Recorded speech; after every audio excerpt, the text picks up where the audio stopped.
अब बात कर लेते हैं दिल्ली हमले की। तो दिल्ली ब्लास्ट से जुड़ी इस वक्त की बड़ी खबर आपको बता दें। आतंकी आमिर को लेकर पटियाला कोर्ट पहुंची पुलिस। आतंकी आमिर की पटियाला हाउस कोर्ट में पेशी होगी और i20 कार का मालिक है आमिर रशीद। और कल दिल्ली से आमिर रशीद की गिरफ्तारी हुई।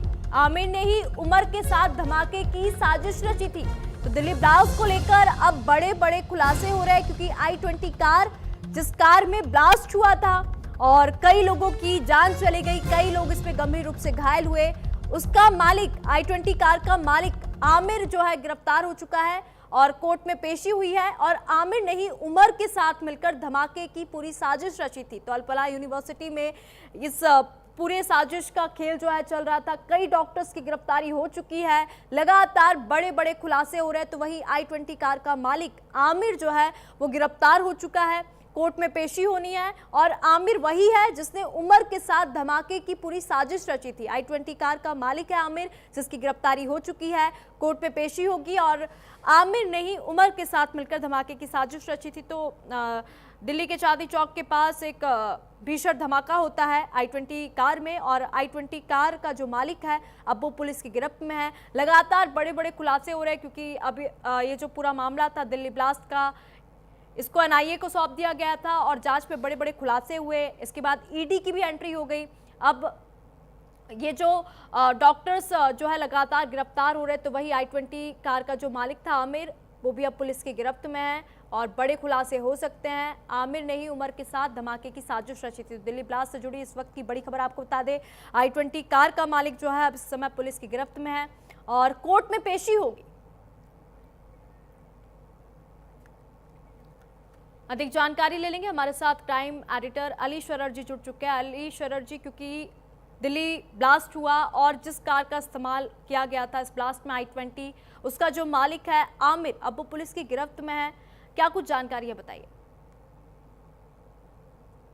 देखिए, बिल्कुल दिल्ली कार ब्लास्ट मामले में पहली और बड़ी गिरफ्तारी से कहा जा सकता है, क्योंकि ये वही शख्स है जिसके नाम पे R20 कार थी, होंडई की जो कार थी, ये इसी के नाम पर रजिस्टर्ड थी। आमिर की तलाश की जा रही थी जम्मू कश्मीर में भी, क्योंकि जम्मू कश्मीर का रहने वाला, लेकिन इसकी गिरफ्तारी दिल्ली से की गई है।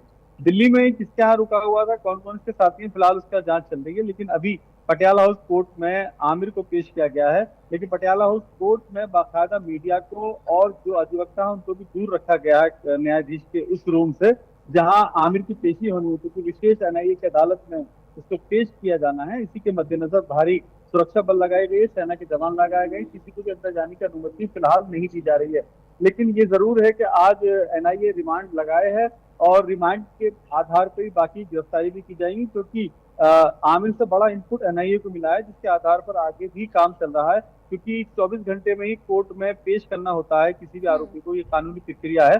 उसी के अनुसार इसको पेश किया गया है आमिर को। लेकिन जो रिमांड याचिका है वो करीब 14 दिन की लगाई जा रही है, ये सूत्रों के हवाले से खबर है। लेकिन अब देखने वाली बात होगी कितने दिन की जो न्यायिक हिरासत है वो देते हैं न्यायाधीश, क्योंकि रिमांड बेहद जरूरी है। रिमांड के आधार पर आगे के तमाम तार खुलेंगे।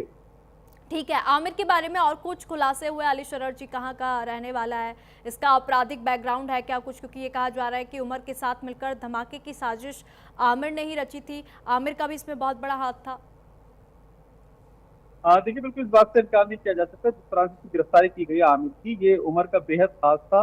उमर जिसने लाल किला ब्लास्ट के साथ साथ तमाम लोगों की जिंदगियां ले ली और घायल कर दिए लोगों को। ये हादसा अचानक था या हड़बड़ में किया गया था या सोची समझी साजिश थी, फिलहाल इसकी जांच जारी है। क्योंकि अभी तक की जानकारी यही मिल पाई है कि 2900 किलो जो विस्फोटक बरामद किया गया था वो 6 दिसंबर में 20 स्थानों पर ब्लास्ट करने की तैयारी थी, जिसमें बड़ी भूमिका जो है वो डॉक्टर शाहीन की भी है। फिलहाल उससे भी पूछताछ चल रही है। लेकिन इस आमिर का और डॉक्टर शाहीन का, इसके साथ साथ जो डॉक्टर मुजम्मिल और जो अभी फिलहाल हाल ही में गिरफ्तारी की गई है डॉक्टर, उनको चौधरी कहा जाता है लेकिन नाम है परवेज चौधरी, तो उसके साथ साथ क्या इनका टच है? क्योंकि सब जम्मू कश्मीर के यूनिवर्सिटी में पहले इन्होंने इंटर्न ट्रेनिंग की है, उसके बाद ये वापस अल्फा यूनिवर्सिटी आए थे। तो अभी ऐसे तमाम तार जुड़ने बाकी हैं, जिसके आधार पर ये बड़ा खुलासा हो पाएगा कि आखिरकार इनके पीछे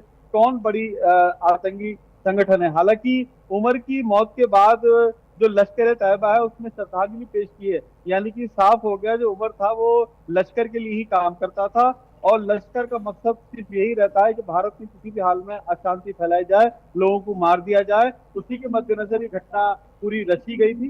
लेकिन इसके पीछे की साजिशकर्ता कौन है, कौन ठीक है। भारत में रहकर के भारत के साथ गद्दारी कर रहे हैं, ये एक जांच का विषय है। फिलहाल उसकी जांच चल रही है। ठीक है, अली शरर जी, धन्यवाद तमाम जानकारी हमारे साथ साझा करने के लिए। तो दिल्ली ब्लास्ट से जुड़ी इस वक्त की एक और बड़ी खबर आपको बता दें, ऑपरेशन D6 को एजेंसियों ने डिकोड किया। गिरफ्तार आतंकियों से पूछताछ में ये बड़ा खुलासा हुआ है।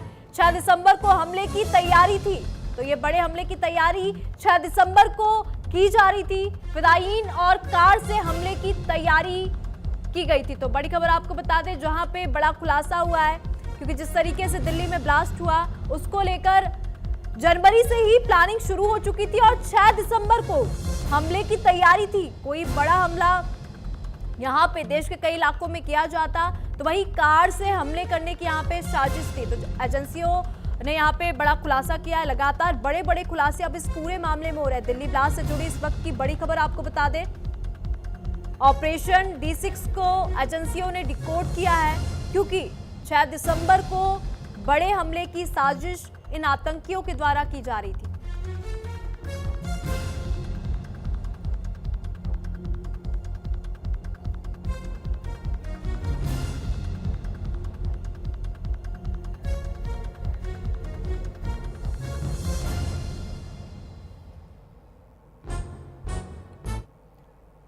तो दिल्ली ब्लास्ट को लेकर सुरक्षा